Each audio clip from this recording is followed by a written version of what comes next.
Okay, let's get started. Good afternoon, everyone. Welcome to Manage, Monitor, and Protect Your Endpoints. I'm your host, Don DeRay, President and CEO of Concensus Technologies. With that, we're going to dive right in today. For those of you on the webinar that are not familiar with Concensus Technologies, we do three main things. We focus on identity and access management. And that includes anything from user provisioning, access management, privileged access management, and access management. We also focus on cybersecurity. Cybersecurity includes pen testing, vulnerability scanning, security awareness training, and anything you can think of in the cybersecurity realm. And managed services, everything we do is available as a managed service where we can be your IT staff. We can be your primary engineer for identity and access management. We can be your cybersecurity team or your security operations center. And we do focus on sales, service, and support in all of those areas. We're based near Pittsburgh, Pennsylvania. Today's agenda. First, I'm going to introduce our team that's going to be speaking today. A highly motivated and rowdy group of engineers are on the webinar today. They're all smiling right now. I'm going to focus on the NIST cybersecurity framework and just kind of set the stage. Aaron's going to be talking to us about securing your workstation. Bruce, patch and access management. John is going to be talking about our privileged access management for endpoints and monitoring for threats and performance. And Greg is going to finish up talking about our last line of defense, our backups, our endpoints.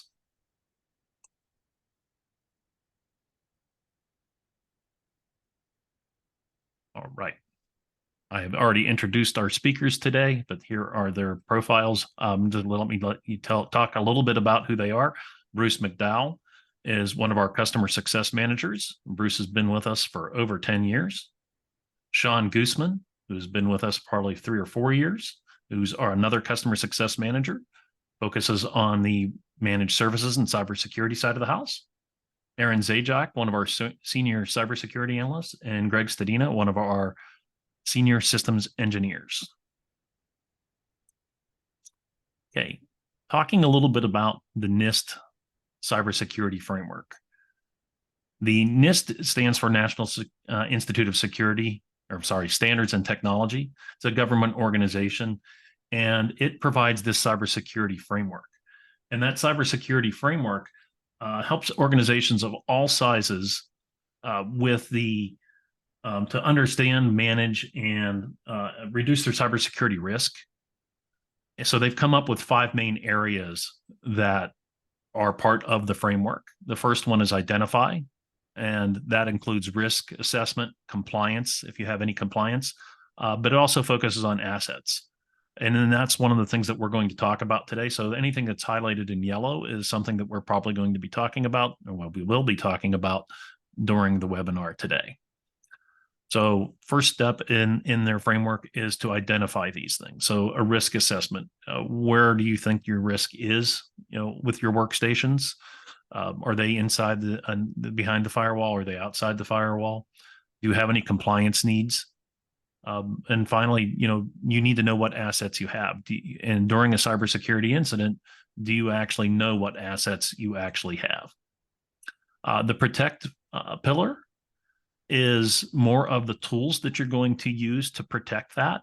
We're going to talk today about application management. How do we make sure that the people only can install the applications that they need or are approved on their workstations? We're going to talk about multi-factor authentication on workstations. Is that important in your environment? If you have any compliance for FedRAMP or anything like that, you're likely needing to have some type of MFA even on the login to the workstation. Do you have security policies that you're using today to talk about data management? Where you can use your workstation? Can you connect to the Starbucks wireless network with that? Those types of things. And, obviously, one of the main tenets is the updates and patches that you have on here. There's probably more things that are on here, but these are the things that we're going to focus on today. Your endpoint detection and response, you'll notice Starts with the protection. It detects and responds. That is your next generation antivirus. If you're not familiar with that, you really do need to have an endpoint detection and response. It's kind of like table stakes these days. The detect pillar is exactly what that is. How are you detecting events and issues that you have today? Are you feeding information from any of your systems, from your firewalls, from your endpoints, from your Office 365 or Google logins? Are you feeding that up into a SIM solution? Are you feeding that up into a security operations center? Dark web monitoring, again, is another great way of determining whether there are items out on the dark web that you might be interested in, whether it's passwords or is it information related to your organization that's been leaked out there? Do you have something in there to actually do that detection? And finally, responding. We're going to talk today a little bit about the Security Operations Center and managed detection and response. And then finally, recover. What happens if you do have a cybersecurity incident or breach? How do you recover from that? Do you use your backups? Or are you using your incident response plan? Greg is going to talk about our backups today. So with that said, I'm going to turn it over to Aaron to talk a little bit about security on our endpoints. Thanks, Don. Like you said, I'm going to be talking about the security essentials for the endpoints. We have all of these security appliances for our network, IPSs, IDSs, SIMs, firewalls. But if we're leaving our endpoints wide open, that's invalidating all of that. We can't have a really secure network, but endpoints that are completely insecure, a wide open hole. And we also need to be working with users to ensure that those endpoints and our network are maintained secure. These four things are going to be what I consider the absolute basics, the essential things that you need to be doing, and if you aren't doing, you need to be doing them yesterday. The first, like I said, educate your users. Users are one of our greatest partners in maintaining security practices. We need to teach them how to recognize threats, whether that's in emails or sketchy websites. But we also need to be teaching them how to respond when they recognize a threat. For example, in email, if they get a phishing email, it's one thing if they can recognize that it's a phishing email, but it's another if they know to report it and make sure they delete it from their inbox so that they don't accidentally click on it and fall for it later on down the line. The next is monitoring. We need to know what's on our network, what software is on our endpoints, using things like EDR software and remote monitoring management. But that also needs to be a balancing act, like a teeter-totter. It can't go too far to one side. We need to be maintaining both secure practices as without interfering with productivity. Next is implementing least privileges, not giving people the privileges that they don't need. For example, if someone doesn't need access to a file share, don't give them that access. If they don't need access to a server or some sort of business systems, don't give them that access. And then finally, making sure you are continuously updating your software and your systems. Bruce is going to be talking a little bit about that later, but we can't always know what vulnerabilities are on our network and what 0 days are out at the moment. So one of the best solutions for that is just constantly making sure we're updating everything. Next, I'm going to introduce a concept called defense in depth. It was originally a military strategy, and it's the acknowledgement that you won't always be able to defeat the enemy with a strong line of defense. So you're going to distribute out your defense in a multi-layered, multi-tiered approach in order to delay the attacker and spread out their logistics.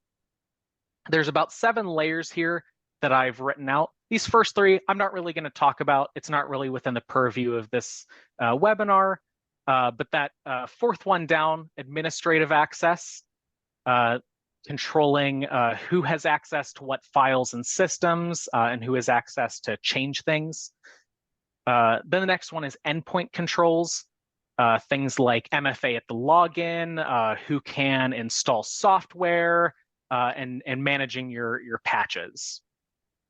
Then we have user controls, things like MFA on the user account, um, least privilege, like I mentioned before, controlling what they have access to, and also even controlling where they have access to log into. For example, a bank teller, they might not need access to any of their accounts from outside of the network. So you want to put controls in to keep them from logging in from outside of the network. It's defense in depth is like the castle that we have here. You have multiple walls, multiple layers to constantly delay the attacker and keep them at bay. And like I said before, user education. Keep your users in the know and constantly renew their education. I forgot to mention earlier, if anyone has any questions for our engineers today, please use the Q&A section and type them in there. And I'll pause at the end of every one of these to see if anybody has any questions that we can answer. And we'll kind of keep that, but we'll also, if I don't get to your question, we do have a Q&A session at the end. So thanks, Aaron, so much for that introduction to security. I'm going to turn it over now to Mr. Bruce McDowell. Thank you very much, Don and Aaron. So everything that we're talking about here begins with asset management, as Don mentioned in the NIST diagram. You really can't tell what you need to manage until you've counted it and know what you are managing. At Concensus, we use a variety of applications to perform this recognition and discovery. This starts by installing a client that scans for hardware and software inventory, required patches, the antivirus state, any application updates that haven't been applied, everything else like that. As a side benefit, it can also give you some information about your software license management position. Even though we haven't seen very much in the news recently about software audits, they're still going on, and there's still a lot of potential liability for corporations out there for not having their software licensed sufficiently.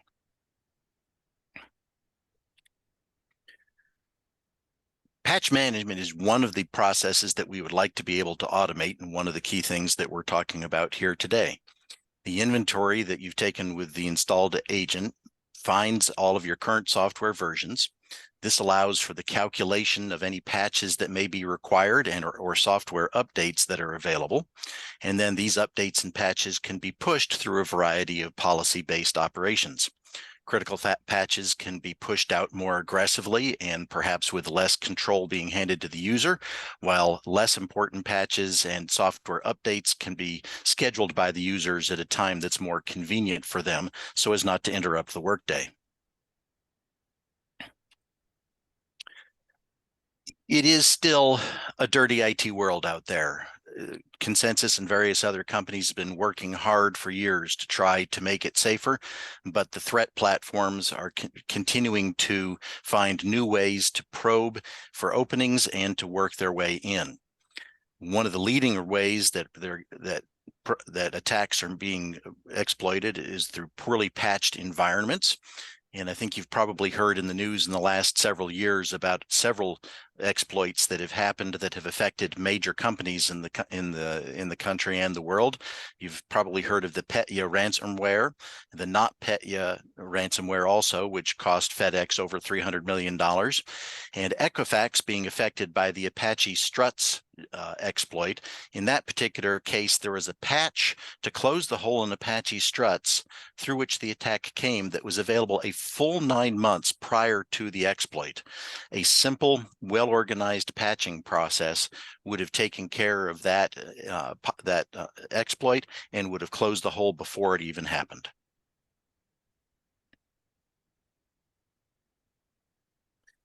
One thing to remember about patching, as well as other asset management processes, is that it is a process, not a project. You do not get to patch once and then pat yourself on the back and congratulate yourself for being done. As soon as you are done patching, it's time to turn around and start scanning for new available patches immediately. The threat actors are constantly probing. If they find a crack in the defenses, they'll come flying in. There are also ethical hackers working around the world, trying to find exploits before they have been found by the bad folks, and to warn software manufacturers so that they can close the holes before they get exploited. So it's essential to keep yourself on the circle of scan, fix, repeat for as often as you can. Patches are being made available on a constant basis by vendors, and you want to stay up to date with everything that has been made available and to patch it before you get bitten by a problem. Hey, Bruce, we did get a question come in here, and it is the simple question of how often should we patch, given the balancing act of, our users don't want to be rebooting their machines every day, every hour. And that's one of the most interesting things that I run into working with customers. My main area here is the OpenText ZenWorks application that I'm going to mention in a few moments here. And I run into customers quite often who don't want to have any interruptions imposed on their users, at least during business hours. And sometimes they don't even want to see interruptions take place until users reboot their machines organically by turning them off at the end of the day or at the end of the week. So, we would like to be able to get critical patches out as soon as possible. For the policies that I'm used to setting up, we're scanning for patches on a multiple times a day basis, folding new patches when they become available into patch policies. We usually give them about 7 days just to give manufacturers like Microsoft an opportunity to pull a patch if it comes through their testing process with a defect, and then have that become active those patches become active in the policy and available to be patched. If I could patch every single night on an overnight basis, that would make me happiest. Don't want to always get to do it that often.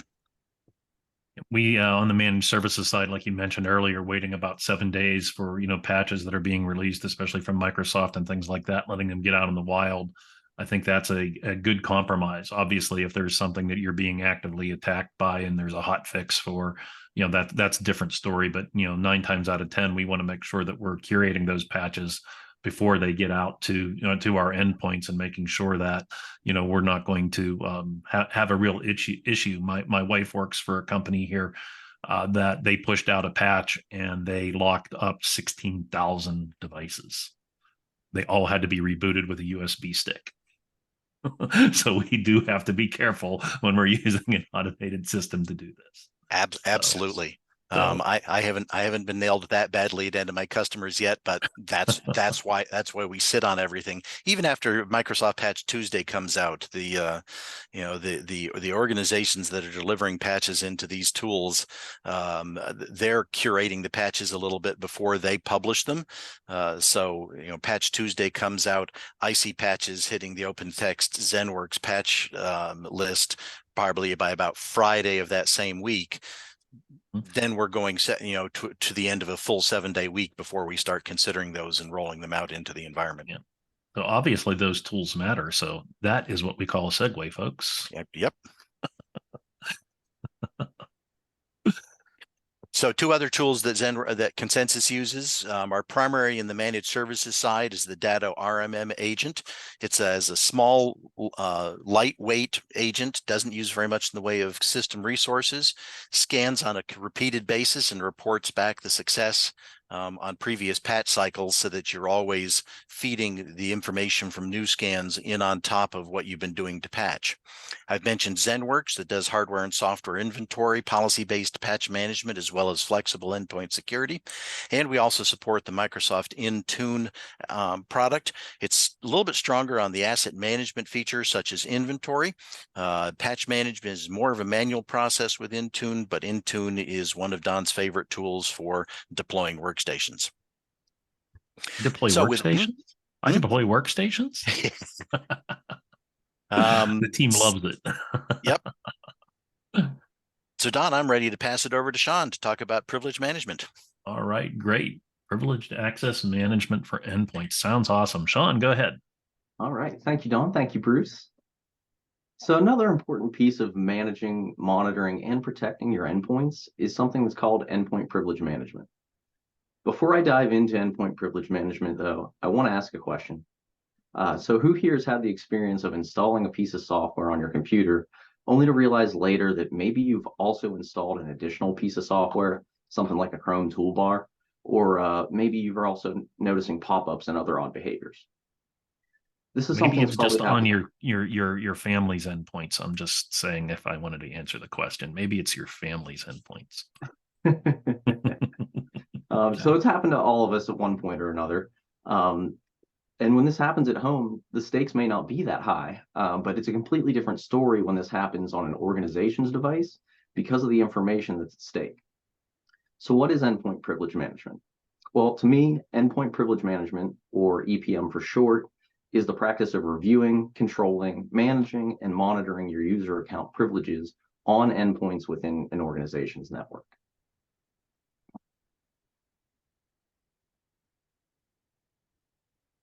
Why might you want to remove user privileges on endpoints in your organization?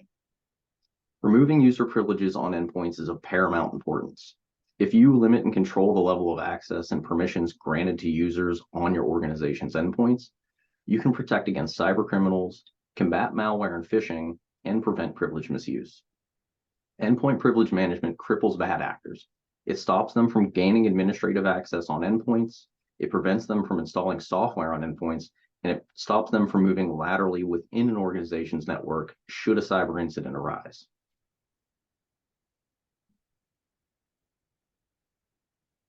So how can you implement endpoint privilege management at your organization? First, you need to decide on what tool is the best fit for your organization.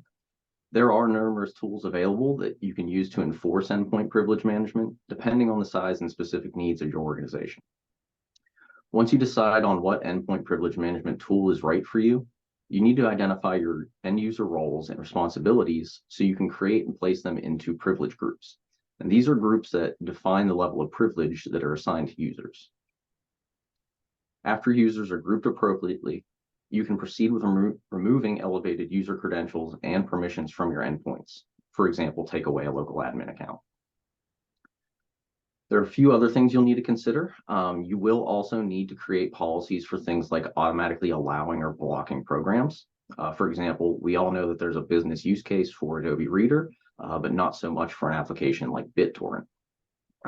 Other policies that you can set up are for things like installing printers. By setting these policies up ahead of time, this will cut down on an unnecessary administrative overhead of the endpoint privilege management system. So if you're interested in endpoint privilege management, but maybe you aren't sure where to start, or you have questions, that's something we can absolutely help you with, and we'd be happy to discuss or answer any questions you may have. I just want to make a point here too, that going back to Aaron's slide with the teeter-totter, this is another excellent example of where you want to implement, zero trust. Privileged access manager, privileged management is all about implementing zero trust. But again, you have to balance that teeter-totter on, what makes the end user productive versus not productive. We've run into that case, with our customers. Where you remove the administrative access to their machines, and they're obviously not allowed to install things, and they may need things in there. But if you use the right tools, like Sean said, you can actually get that. They can automatically approve certain applications to be installed by those users. So this is a good example of software that can actually really, if you do the policies correctly, can really balance that security and productivity. Thanks, Sean. We're going to jump over to your next topic. All right. So we've already discussed the importance of tracking and patching your assets and managing your endpoint security, but how can you stay proactive to ensure your organization's sensitive information and assets stay secure? You can do this by monitoring for threats and security alerts by leveraging Security Operations Center and Managed Detection and Response tools, in addition to your endpoint detection and response solution. So what is Security Operations Center, or Managed Detection and Response anyways? The Security Operations Center, or SOC for short, analyzes information from your endpoint detection and response tools and provides additional layers of capability for monitoring, detecting, and responding to security events in a limited manner. I say in a limited manner because most automated responses currently stop at what we call endpoint isolation and de-isolation. That means taking things offline and putting things back online within an organization's network. This can still be very helpful, but that's kind of where managed detection and response comes in. So managed detection and response, or MDR, is the managed service that provides expert resources to analyze, respond, and devise a solution to threats recognized by your security operations center.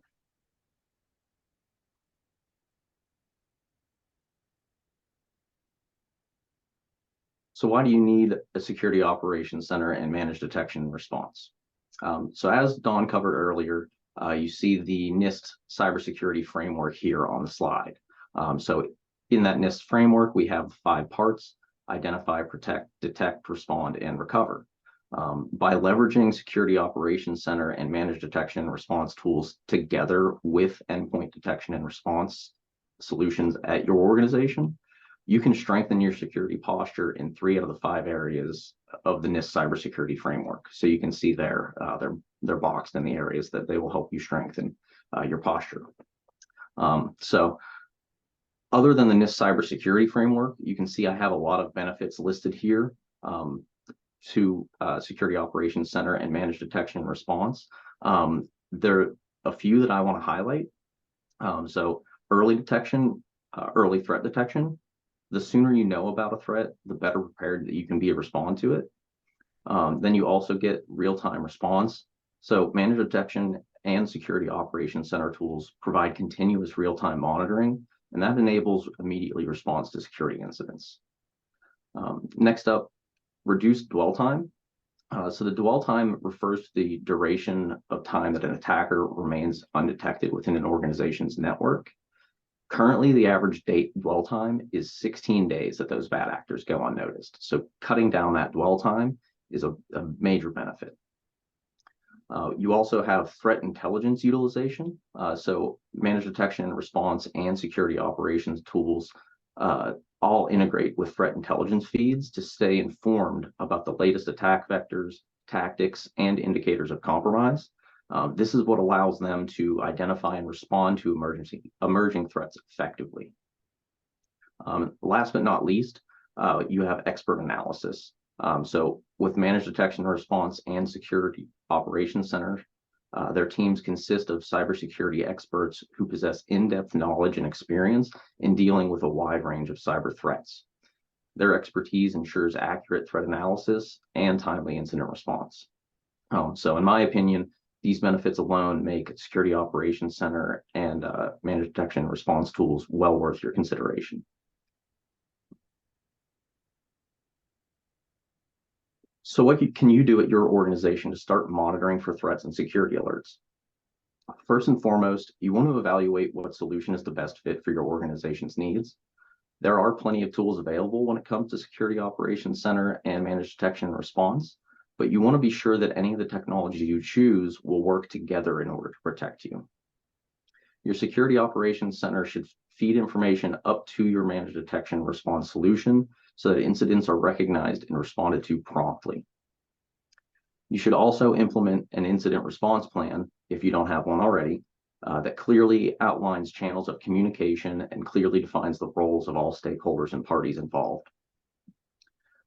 By combining the capabilities of Security Operations Center with Managed Detection and Response, your organization can strengthen its monitoring and response capabilities, better defend against cyber threats, and ensure a proactive approach to cybersecurity.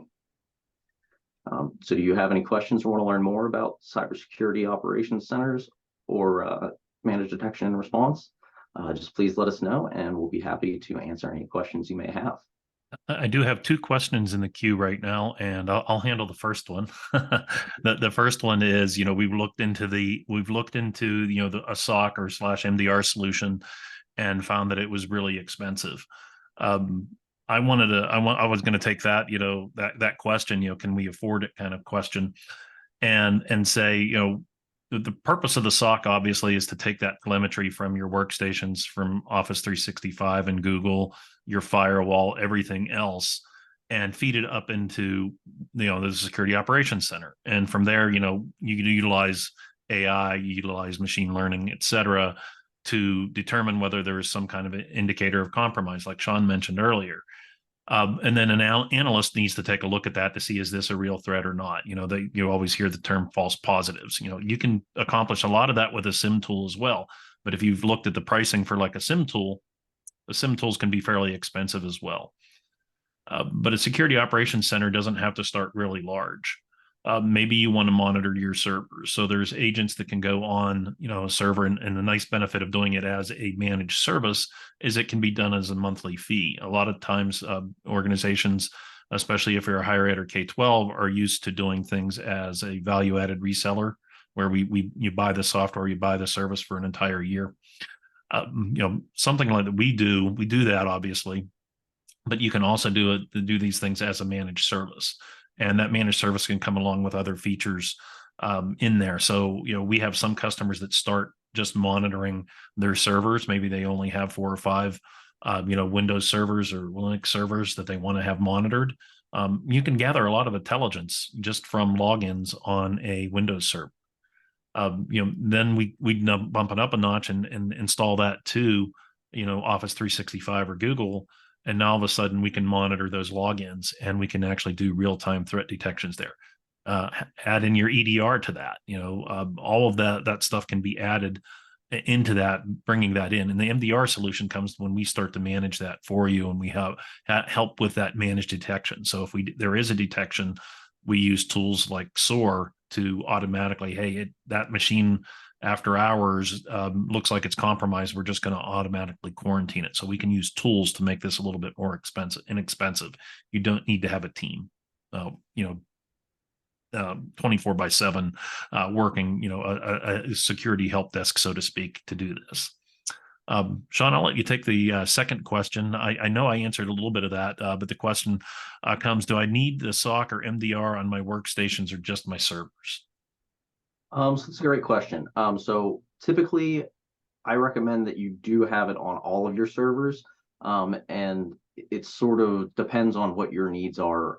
If you want to go as far as to put it on every single endpoint, we do have customers that have it on every single endpoint, and there are absolutely threats that we see and discover. So I do think that it's worthwhile. It's just a balance of what makes sense for your organization. We do have some customers that they don't actually have any servers at all. Everything they do is in the cloud. So putting the SOC agent on or an MDR type agent on an endpoint, that's where their security risk is. There's no servers for us to monitor or do things for. So the bigger threat is now on the workstation. So we do that back and forth. So I'm gonna switch over to Greg now. So Greg, what happens when all of our layers of security that Aaron talked about are they breached the wall and they're at the keep and they stole our gold? What can we do? Where they got in from inside, right? Right, exactly. So let's talk about the benefits of backing up your workstations. As explained in the description there, backing up workstations ensures that any data which is proactively stored on your servers is truly being backed up. Of course, in a perfect world, backups can run quietly and efficiently in the background. They can also go pretty much largely ignored if they don't have any problems until they're needed, and then you really get interested in them. In a recent poll, about 40% IT managers admitted they do not know where all of their data is. Please don't assume that your user base is doing what you're asking them to do. We like to think that they will. Sometimes they don't. And they may not be storing all of their important data on server or network storage. In fact, they may not even know what important data is. If you're regulated and you have regulated data, they may not be able to discern between various types of data. So you may have to do that for them.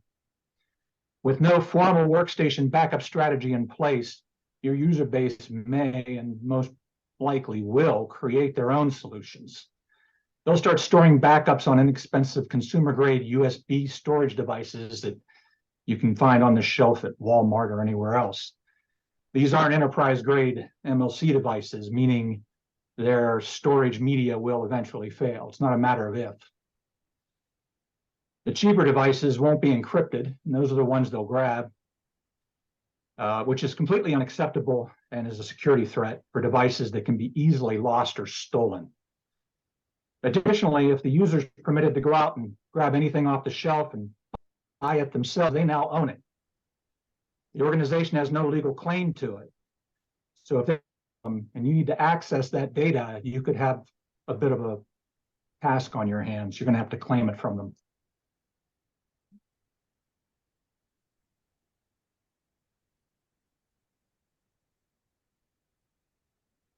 So cloud or offsite immutable backups are secured away from on-premise data. This keeps them separate and safe from live data in the event of an exploitation. During a restoration, it's important to first isolate the time of the attack before beginning those efforts, so that you are not pulling back infected files from your own backups. A reliable backup product can restore the same hardware to the image it had before the time of the backup, with all files, applications, and licensing intact. So you really don't have to do anything but restore it. In the event of physical damage to a device, machine image can be restored to new hardware. Workstation image backups are also capable of restoring entire storage volumes, or you can do just directories, or you can go right down to a single file. These backups can literally pull your workstations back from the dead in the event of a successful crypto malware attack. They can ensure that all traces of the attack are removed from your devices through re-imaging.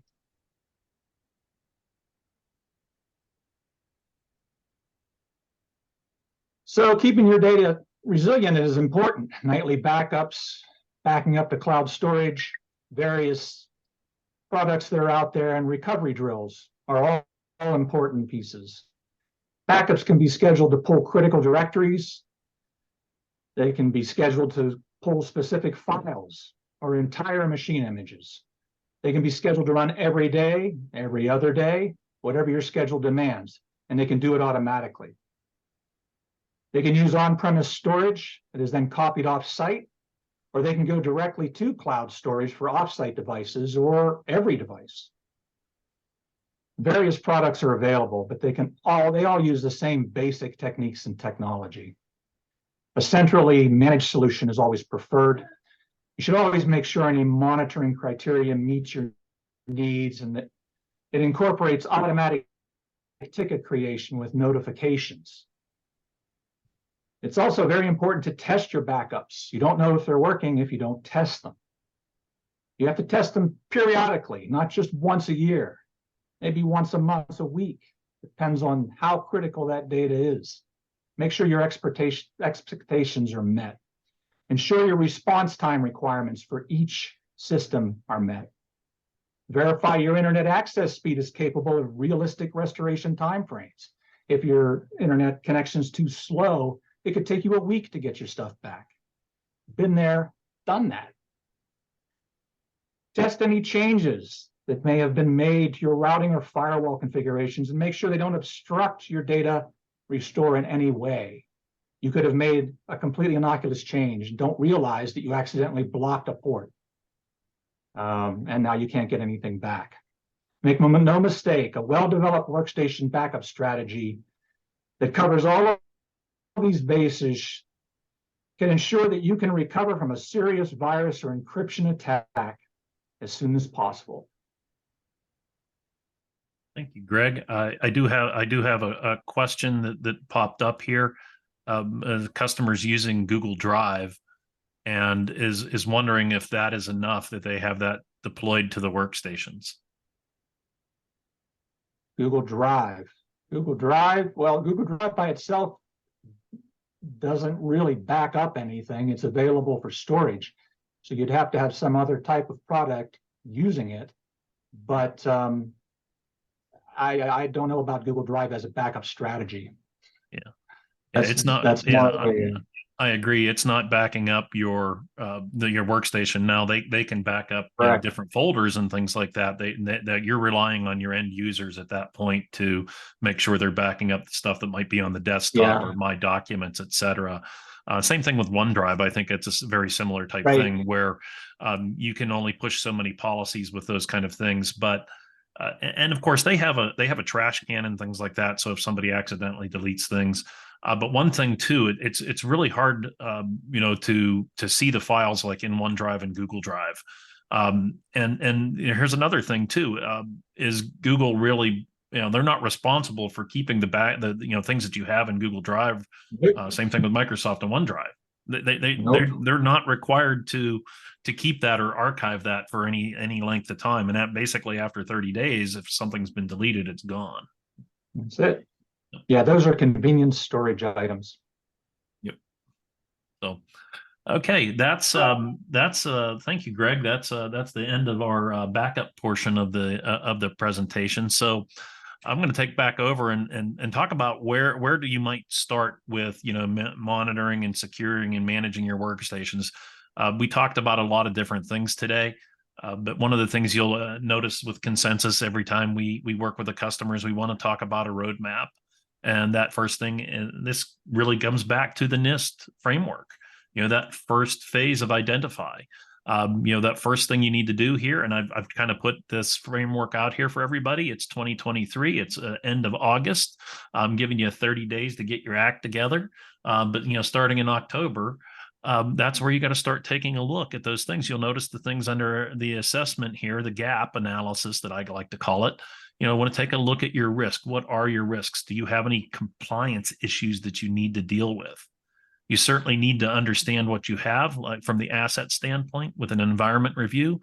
Do you have an asset inventory of all those systems? Another good thing to do here that we just mentioned a little bit about it was a vulnerability scan. You can do different types of vulnerability scans. Most people say, well, we have our firewall, we do a pen test, but that's really looking at your firewall on the external side of the house. Internally, you have to do a vulnerability scan. A vulnerability scan can go out there and find the issues that you have with your workstations, and they do different types. One's an authenticated scan, which is going to give you that information about what patches and things like that are on each individual machine. But then also, the assessment's going to look at everything on the network. Maybe not everything is covered with your RMM tool or your something like ZenWorks. You need to know exactly what's on your network. They're going to look at every IP address and determine what's out there. That's part of figuring out what your assets are. From that, you need to take a look at your opportunities that you have in here. And the other security phase 1 and security phase 2 are in this roadmap, just some of those opportunities that you can identify from in here. So you're going to start with that assessment, and then you're going to jump into these different phases of these type of things where this is just an example. Maybe you need to build your policies. Greg talked about backup and disaster recovery on the workstation side of the house. People are probably more familiar with doing it with their servers. And that is, our recovery time objective and our recovery point objective. Those type of things, you need to have those in place, but that can also be, with the workstations, and identify which workstations you need to make sure. Maybe you have just a traveling group of people that are actually collecting data for an assessment or whatever you do in your business. And that information is valuable. So maybe you want to start just by backing up those because that information is really valuable. You obviously want to do security on it because they're out traveling in the world. Those workstations are physically, are capable of walking off on their own. They go missing once in a while. Somebody may come in and steal some things, et cetera. So you'd have to have the right security in there. So you can do a roadmap that you can actually take a look at this. And this one's set up so that we're actually doing our policies and our planning first phase. And maybe doing some employee training. Maybe you need to come up with a couple policies. You can identify, what happens with the data. Do we want to store data on our desktops? Maybe we need to write a policy that says thou shalt remove those things within 30 days of working on them. They need to be stored on a server in Google Drive, et cetera, so that you have those in place before you go on to the second phase. which is where we're going to do the tools. And that's the security phase 2, doing the tools implementation. You're probably doing a good EDR implementation. And by the way, if your EDR is out there and your EDR is Windows Defender, and it's not configured, it's not going to do you a whole lot of good. You need to have those things implemented correctly, making sure that things are being monitored and that you're not ignoring those warnings that are coming that are indicators of compromise. Make sure you get in the phase 2, your monitoring implementation. Set up your DR implementation. And by the way, this is a template again. It is not recommended just for you to jump in and do this. The assessment will help you identify what the issues are and what you want to do. Sometimes you need to your budget's a concern. You might want to break this over 2 years or 3 years. But it's also really good to come back and continuously monitor your roadmaps and make sure that they're looking at 3 months to a year out, and make sure that they're continuously updated. So that's where we would start with customers in that roadmap area. But the last thing I wanted to do was actually put into place a simple assessment checklist, and is based upon what we talked about today. And that first item here, you can go through and make sure you're checking all these items on your own. Do you have some kind of asset management tool, remote monitoring and management tool? Do you have ZenWorks, CCM, something in place that can cover the inventory and remote control of your workstations, your endpoints, patching, deployment, etc. All that. By the way, we've had some issues with cybersecurity incidents where these tools have actually helped us slow down an attack or completely remove an attack. If you don't have a real-time way of finding out what software is installed on a machine, and not an automated way to remove it, you're handcuffing yourself in response. You're at the point where you're going to have to start unplugging everything from the network at that point. But if they're on with these tools, and a good EDR in place, which is the second item, you really need an endpoint detection and response. If you're not using, the Windows Defender that comes with a machine is not really a great EDR solution, but Windows Defender for endpoint that's available in your Microsoft 365 subscription, that's a really good solution. There's other things like SentinelOne out there. Datto has an EDR solution. There's a bunch of different EDRs out there. CrowdStrike is another one that we see a lot. Those are absolutely necessary, but if they are not configured and nobody's monitoring them, it's just as good as letting somebody run amok on your network. Seen it fail, seen it be really successful. The endpoint privilege management, we see this culture change in organizations when you have let people manage their own workstations forever, and you go to take that away from them. So it's usually an all or nothing case in that scenario. But if you implement it correctly, like Sean talked about earlier, most people want to do their job. They just want to do whatever they need to do. And they don't want to install software that's going to be malicious, because then they know that's a problem. But if you just take away their rights to their workstation and not allow them to install Adobe, for instance, that can be an approved application, with that system. So you can balance that and make sure that that's there. We didn't talk a lot about the next item here, security and DNS filtering. A lot of people will implement something on their firewall, especially at schools.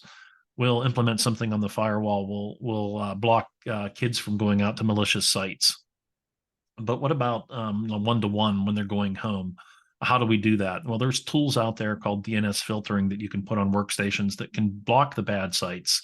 But more importantly, let's say, going back to the castle defense, we've got a antivirus solution in place for our email system. We've got the firewall in place, but that email still gets through all those lines of defense, and there's a link inside of somebody's email. Maybe the security team doesn't know that that's a bad link until months, weeks later. But it's already made it into your Office 365 or Google mailbox. What if they don't click on it until 3 months later?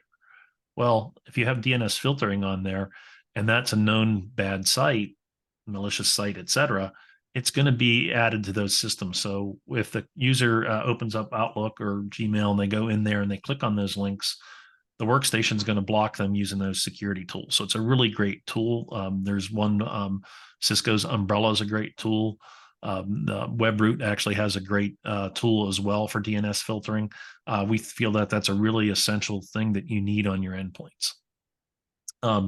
And then Security Operations Center, if you don't have somebody taking a look at the telemetry from all of your systems, whether it's a SIM tool, whether it's a SOC as a service type thing, all they need to take that telemetry from all those different, including your endpoints, to determine whether you actually have some kind of indicator of compromise. And then finally, something for critical endpoints, you need to make sure that you're backing up those, as we discussed a little bit earlier, above and beyond the capabilities of Google Drive or OneDrive.